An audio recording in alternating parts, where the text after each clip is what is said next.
The wedding, a man forcibly carried the bride into a room, and no one around dared to stop him, not even her husband, who chose to remain silent. Afterward, the man stepped out and instructed the husband to go in and fulfill his marital duties. Helpless and swallowing his humiliation, the husband entered the room. He saw his wife curled up in a corner, covered in blood, terrified. She didn't want anyone to touch her again. Heartbroken, he turned and walked back outside. The man noticed that he hadn't followed orders. Enraged, he grabbed the husband by the throat and then viciously whipped him. The onlookers were too frightened to make a sound. After the beating, the man ordered the soldiers to drag the husband back inside, forcing him to consummate the marriage under their watch. In Barcelona, the local lord held the droit du seigneur, or right to claim the first night with any new bride. Refusing meant facing execution by hanging. The husband, Bernat, felt immense sorrow for his wife, but to keep his family alive, he tearfully apologized to her as he complied. Bernat was an honest and simple serf. Months later, his wife became pregnant, but since that night, she hadn't spoken a single word to him. Bernat stared into the distance, lost. Yet life had to go on. He prepared a cradle for the unborn child, though his wife still ignored him entirely. Soon, she gave birth to a boy. When Bernat saw the birthmark on the child's face, he finally smiled. Excitedly, he told his wife that this was their child, but she only glanced back at him. Bernat named the boy Arnau, just as he thought they could finally live in peace. Tragedy struck again. A group of soldiers came to take away his wife and child. Bernat fought with all his might to stop them, but he was powerless. Left to watch them being taken, determined to find his family, Bernat went to the city and began searching for any trace of his wife and son. After some inquiries, he found a former friend who once worked for the local lord. With the friend's help, Bernat was able to locate his son, Arnau. The friend told him that his wife had been made a wet nurse for the lord's son. Whenever she managed to come home to feed her own child, soldiers were always waiting to violate her. Bernat tried to take his son away, but his friend jumped in to stop him. In a scuffle, Bernat accidentally pushed his friend too hard, killing him by mistake. Knowing he had committed a serious crime, Bernat rushed back home, quickly gathered a few belongings, and fled. Upon hearing of the incident, the lord immediately sent soldiers to hunt Bernat down. Finding the house empty, they set it ablaze. Then, they released hunting dogs into the forest, pursuing him relentlessly. The man, Bernat, hid in a cave with his newborn son. To keep his child alive, he chewed the dry food himself and placed it into the baby's mouth. The lord learned that Bernat had not been captured, so he ordered a citywide manhunt. Bernat endured a night in the cave, and at dawn, continued his escape. After several days of trekking through rugged mountains, he finally saw a glimmer of hope. He planned to seek refuge with his elder sister. However, when he arrived in town, he discovered that a warrant had also been issued there. After inquiring around, he finally reached his sister's home. She and her husband, Grau, ran a pottery business. As soon as Bernat entered, the foreman mistook him for a beggar and tried to drive him out with a stick. Fortunately, his sister intervened just in time.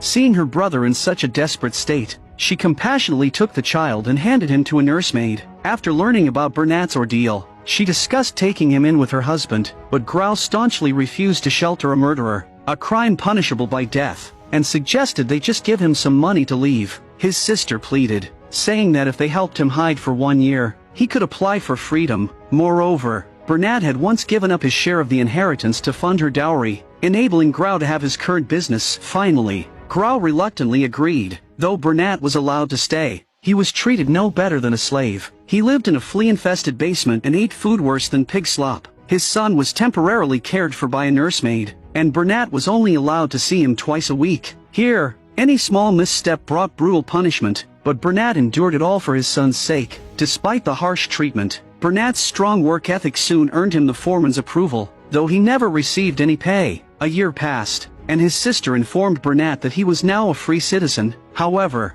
whether citizen or slave, a murderer would still face the same punishment if caught. Looking at his son, who was just starting to walk, Bernat ultimately decided to stay. By 1329, Arnau had reached the age of 10, though Grau's family never treated him as kin. Grau forbade Arnau from calling him uncle, and even his cousin Margarita often bullied him. One evening, Margarita coaxed her 2 younger brothers into going to the beach to watch the moon. The 3 arrived at the shore, shouting and laughing, which attracted the attention of a night watchman. They quickly hid behind a boat. Arnau suggested they should go home, but Margarita convinced them to hide in the water until the watchman left. So, all three of them submerged themselves in the frigid seawater. The watchman searched for quite a while before finally leaving. By then, one of the younger brothers was nearly frozen, and Arnau and Margarita struggled to drag him back home. But as soon as they returned, Margarita claimed that the whole idea had been Arnau's. Furious, Grau shouted at Arnau to get out. The family hurried to warm the younger boy with hot water, but it was already too late. After the younger brother's burial, Grau began his revenge. At the funeral, the mother was inconsolable, sobbing uncontrollably, while Grau suppressed his simmering rage. After the service, Grau ordered the foreman to gather everyone and took a whip from the cabinet. He blamed the child's death on the nursemaid's failure to supervise, commanding that her clothes be stripped and that she be suspended, then lashed her mercilessly. Arnau cowered in Bernat's arms, but Grau insisted he watch the punishment to learn the consequences of wrongdoing. The brutal whipping continued as the slaves hung their heads, silently praying for the nursemaid. Arnau witnessed the horrific violence until the foreman informed Grau that the nursemaid was dead. To serve as a warning, Grau forbade anyone from cleaning the bloodstains from the floor, but Bernat, despite the opposition, instructed his son to fetch water and clean it. Having already decided it was time to leave, Bernat approached Grau to say goodbye, but Grau refused to let him go. If Bernat were captured, Grau would be implicated as well. He also belittled Bernat, saying he lacked survival skills and couldn't support Arnau, then promised to pay him wages in the future. For his son's sake, Bernat chose to endure the humiliation and stay. From that day on,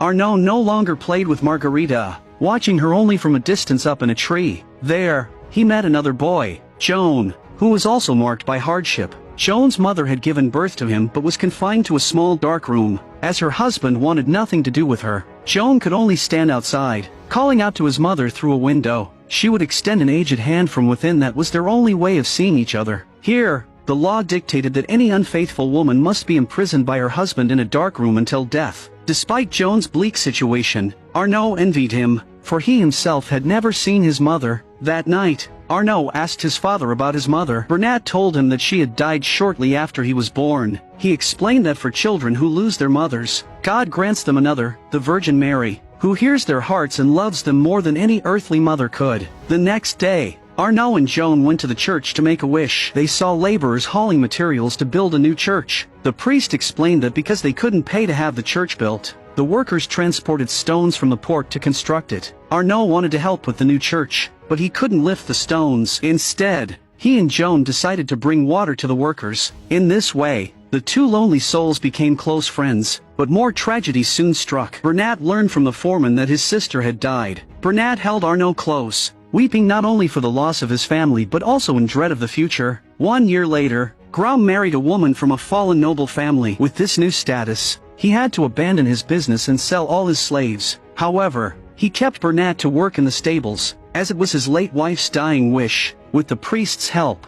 Bernat found a new place to live. Seeing Joan homeless, Bernat decided to adopt him as his godson. When Joan went to bid his mother farewell, he received no response. Climbing on a stool to peer through the window, he discovered that she had starved to death. For a 10-year-old, this was a brutal, heartbreaking loss. That night, Arnau and Joan attended the Virgin's procession ceremony, but Joan wept uncontrollably. Perhaps this was his way of releasing his grief, a necessary catharsis to move forward. The next day, the priest approached Bernat, expressing his hope that both boys could enter the church to study. Only knowledge could change their fate. In the end, Joan went to study at the church, while Arnau chose to stay at the stables to help his father. One day, Arnau offended a stableman, and in retaliation, the stableman tampered with the saddle. When the master's son rode the horse, the loosened saddle caused him to fall. The stableman then framed Arnau for the incident. The lady of the household brought Arnau inside, slapped him, and hurled cruel insults at him. Arnau despised this woman intensely,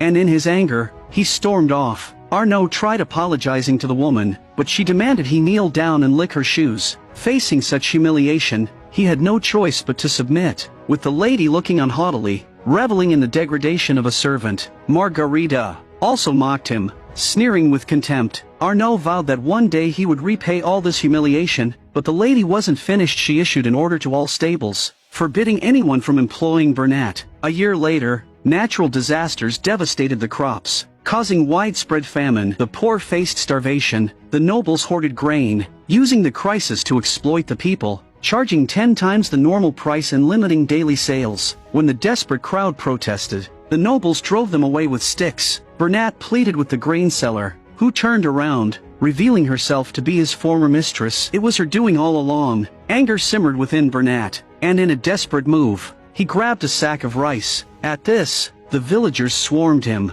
seizing handfuls of the precious rice. In the ensuing chaos, Bernat clung to a small portion of rice and managed to escape. At home, he ground the rice into powder to stave off hunger, then gave all his remaining possessions to Arnau to safeguard. Arnau comforted his father, saying God would protect them. That night, Bernat pulled out a dagger. He had decided to do something drastic. At dawn, he stood among the crowd with a stone in hand, watching as soldiers oppressed the people. Seizing the moment, he charged forward and struck one of the soldiers with his stone. The villagers followed his lead, rushing into the granary and grabbing bags of rice. They hadn't gone far before more soldiers intercepted them. The people dropped the rice and fought the soldiers with all their might. The crowd's numbers soon overwhelmed the soldiers, who fled. The villagers quickly organized and marched to the palace gates, shouting for their rights, but soldiers surrounded them again. Though they resisted fiercely, it was a losing battle. Bernat was captured by a soldier, and the officer announced he would execute Bernat as an example to intimidate the populace. Bernat and others were taken to the execution grounds. Arnau tried to retrieve his father's body, but the guard told him it had to hang all night and would be discarded in the trash the next day. At that moment, the family of the mistress of the house came to the place of execution,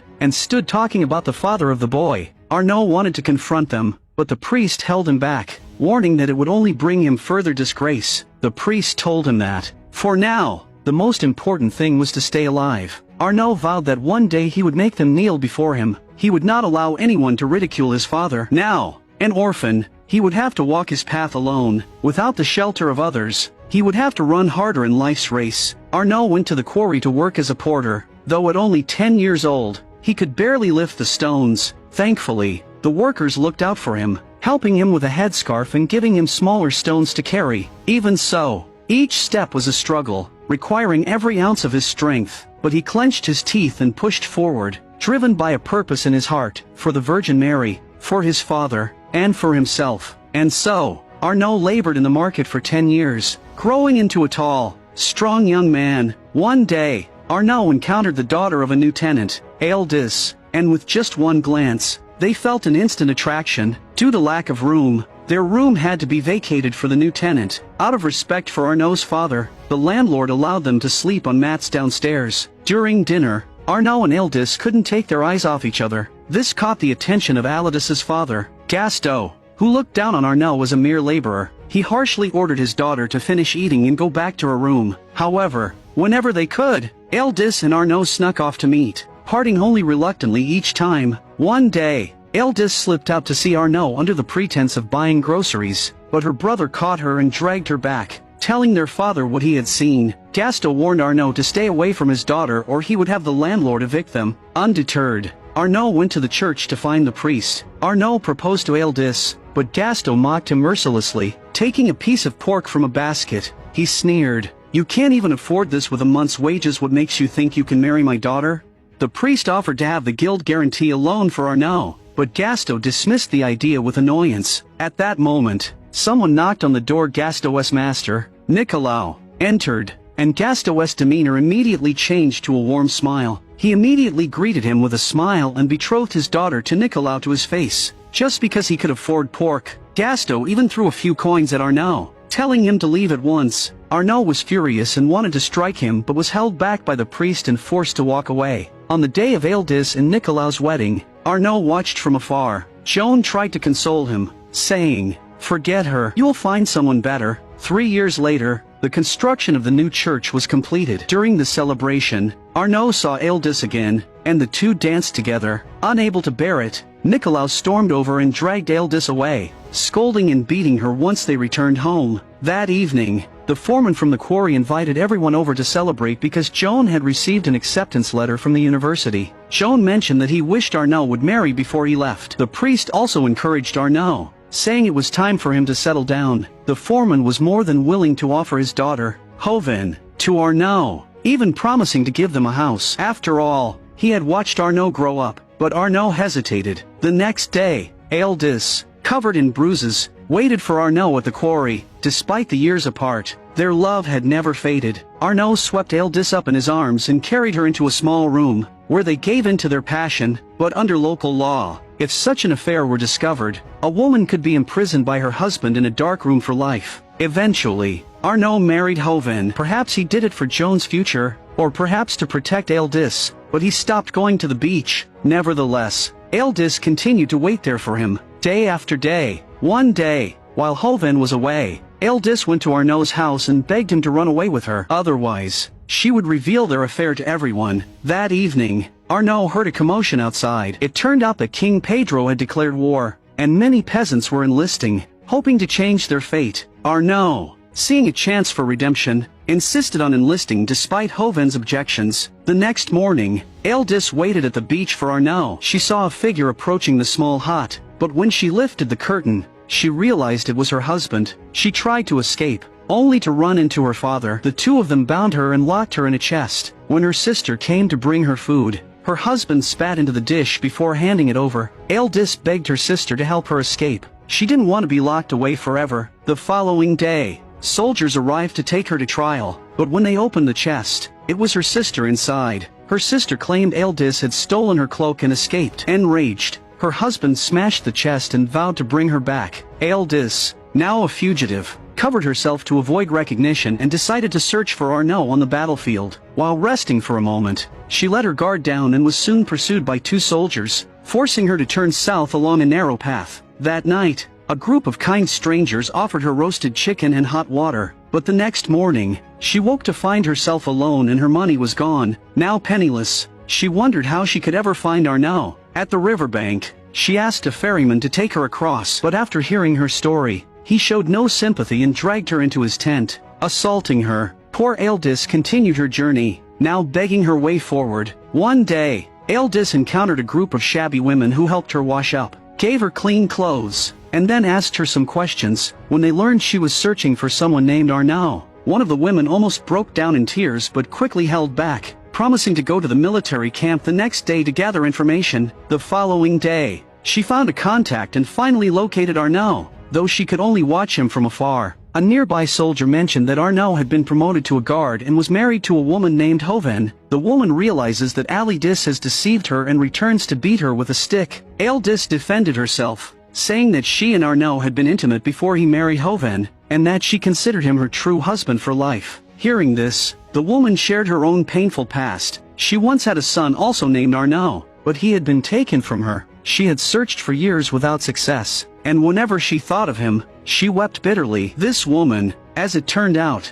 was Arnau's mother. Too afraid to reveal her identity, she ultimately told Eldis that Arnau was dead. 5 years later, the war ended, and Arnau wanted to return to his wife, but he was unaware that disaster was about to strike again. A sudden plague swept through, leaving bodies wrapped in cloth piling up everywhere. Believers whipped themselves, seeking penance for their sins, but against the plague, people felt utterly helpless. Seeing this, Arnau thought of his wife and hurried home, only to find that she too had fallen victim. Her body was decaying, and as he tried to find a doctor, she told him it was too late and simply wanted to look at him a little longer. Arnau, overwhelmed with guilt, wept as he looked at his wife. That night, she passed away. The next day, Arnau prepared her body, and when the cleanup crew arrived, he gently placed her on the cart. At that moment, he felt utterly abandoned by the world. In the church, a consensus emerged that the plague wasn't a natural event but was caused by Jews poisoning the wells, and calls spread to execute all of them. Ignoring age or innocence, they sought to annihilate the Jewish community. Arnau intervened,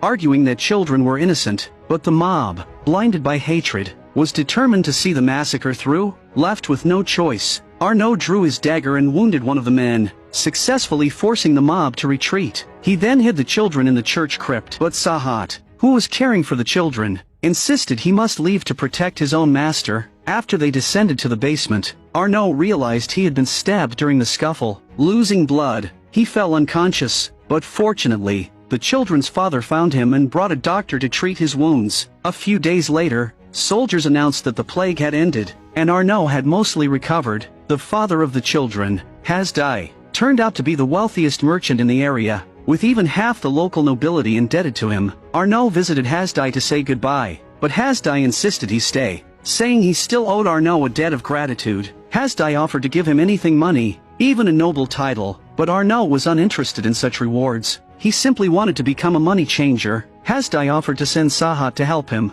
As Sahat was highly skilled in business, Arnau gladly accepted, and from that point on, Sahat began teaching him the art of commerce. The king arranged for his daughter to marry a commoner, Arnau, but Eleanor protested fiercely, believing that someone of Arnau's peasant origins was utterly unworthy of her. However, the king silenced her objections with a stern reprimand. After ousting Grau's family, Arnau's business flourishes and he becomes the richest businessman in Barcelona, and lent the king a large sum of money to finance his army. Grateful, the king granted Arnau a noble title and arranged for his daughter to marry him. Arnau dared not refuse such a royal reward, yet this marriage would again change the course of his life. Since this was merely a transaction of power, a marriage without love, it was bound to become a battleground. Joan, now a monk, traveled specifically to preside over the wedding ceremony. In the crowd, Mar wept with reddened eyes, for she had already fallen in love with Arnau. Arnau was well aware of her feelings. After the wedding, he and Eleanor returned to his new estate. Arnau gathered the local villagers and announced the abolition of the nobles' rights to inherit their servants' property and to spend the wedding night with their servants. He declared the villagers free. The crowd erupted in celebration, but his actions angered the nobility, as it not only infringed on their rights but also fueled Eleanor's resentment. Eleanor loathed this marriage to a peasant that made her feel disgraced and humiliated. This led her to form a bold plan. She went to consult a lawyer, asking how much of her husband's wealth she would inherit if he were to die. The lawyer explained that without an heir, she would only have rights to his assets for 1 year, after which everything would go to the church. 1 year was far too short for Eleanor's ambitions. Returning home, she told Arnau that she wanted to have a child, but with no foundation of love. Arnau had never shared her bed since their wedding. He flatly refused her request. Enraged, Eleanor sought out Joan and tearfully confessed her grievances, saying that Arnau's heart was with his adopted daughter, Mar, and that he had never truly looked at her since the marriage. She even announced her plans to marry Mar off and asked Joan for help in rekindling her marriage. Bound by the vows he'd made during their wedding, Joan reluctantly agreed, but little did he know that in agreeing, he would unwittingly become a pawn in Eleanor's schemes, and a sinner in his own eyes. Eleanor arranged for a stranger to kidnap Arnau's adopted daughter, Mar, and to force himself upon her. The man protested, saying this was punishable by death, but Eleanor assured him he had nothing to fear. Under local law, as long as the guardian of the victim agreed for her to marry her attacker, he would be exempt from punishment and he'd even receive a generous dowry afterward. Realizing he had no choice but to obey, he finally agreed. One day, when Mar was alone, he snuck up behind her, covered her with a sack, and took her back to his house. No amount of her screams or pleas helped her escape. When Arnau learned of the kidnapping, he immediately took up his sword and hurried home. As he reached his doorstep, he found a crowd of soldiers and villagers gathered, all ready to join him in seeking justice. This was exactly what Eleanor had anticipated. At the kidnapper's house, the man quickly confessed to everything, saying he had acted out of his overwhelming love for March. Seeing that she hadn't married, he'd finally committed this monstrous act, claiming he was willing to marry her and make things right. But Arnau knew this was a heinous crime that deserved punishment under the law. Joan, however, urged Arnau to consider marriage as Mar's only way forward. It would protect her reputation and fulfill his duty as a father. Arnau was torn but eventually gave in, agreeing to the marriage like a broken man. Sahat, unable to accept Arnau's decision, left without a word. Mar appeared, looking like a lost child, hoping her father would rescue her and bring her home. But Arnau could only look at her helplessly, unable to do anything. As Arnau turned to leave, Mar fell to her knees, weeping in despair. Back at home, Arnau locked himself in his room and cried, his heart broken, overcome by guilt. Joan also left town. Meanwhile, Eleanor conspired with Margarita to further ruin Arnau. They spread vile rumors, accusing the Jewish community of desecrating holy relics and crucifying children, igniting the townspeople's hatred and inciting them to wipe out the Jews. Unable to bear the thought of their suffering, Arnau offered £50,000 to purchase the lives of all the Jews. However, the official in charge demanded 3 prisoners as a sacrifice to placate public anger. Arnau told Hasdai about the decision,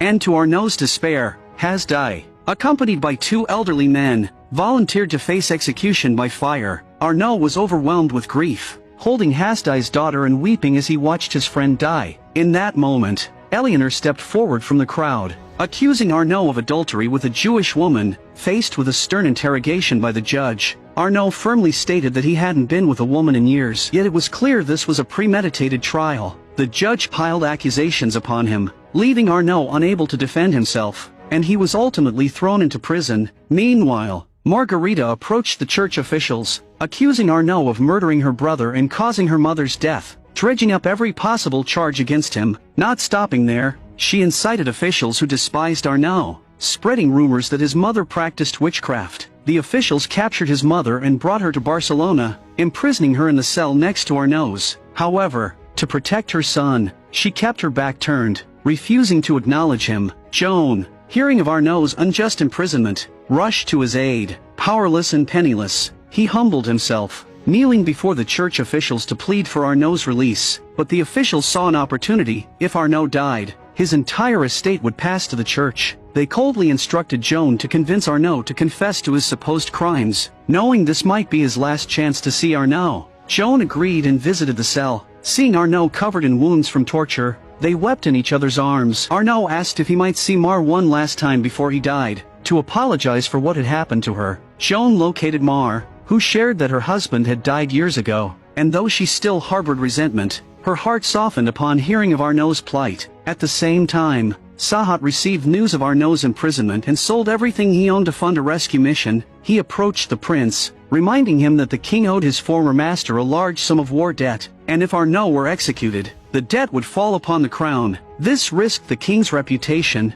Sahat argued, but if the prince saved Arnau, the debt could be absolved. The prince, uncertain, promised to consult with the king. The following day, Arnau was once again dragged before the court. Soldiers presented his mother as a witness and demanded to know if she was indeed Arnau's mother. She steadfastly denied any relationship, refusing to identify herself in order to protect him. Meanwhile, Sahat and Aldis rallied villagers outside the church, appealing to everyone whom Arnau had ever helped. United in their conviction that Arnau was innocent, the villagers decided to take action and marched toward the courthouse, carrying a statue of the Virgin Mary as a symbol of their devotion. Inside the court, the officials continued to torment Arnau's mother, forcibly turning her face toward him, trying to break her resolve until the commotion outside grew too loud to ignore. The crowd, now completely surrounding the courthouse, began throwing stones, forcing the officials to stop. At that moment, royal soldiers arrived, and their commander entered the court, ordering the church officials to release Arnau at once. When they refused, the commander issued a final warning, declaring it a direct order from the king. Reluctantly, the church officials surrendered. The commander stepped outside and announced Arnau's release to the crowd, who rushed in, carrying Arnau out. His mother, overcome with emotion, wept openly. As the crowd dispersed, Aldis quietly left. Perhaps her love for Arnau was better honored by letting him go. Knowing that life had irrevocably changed, Joan, realizing the depths of his own guilt, set Eleanor's chambers ablaze, determined to atone by perishing with her. Together, they met their end in the flames, bringing their sins to a final close. Years later, Arnau built a magnificent church dedicated to the Virgin Mary by the sea, which became known as the Cathedral of the Sea. And with that, the film concludes. Thank you for watching. I'm your film enthusiast, signing off.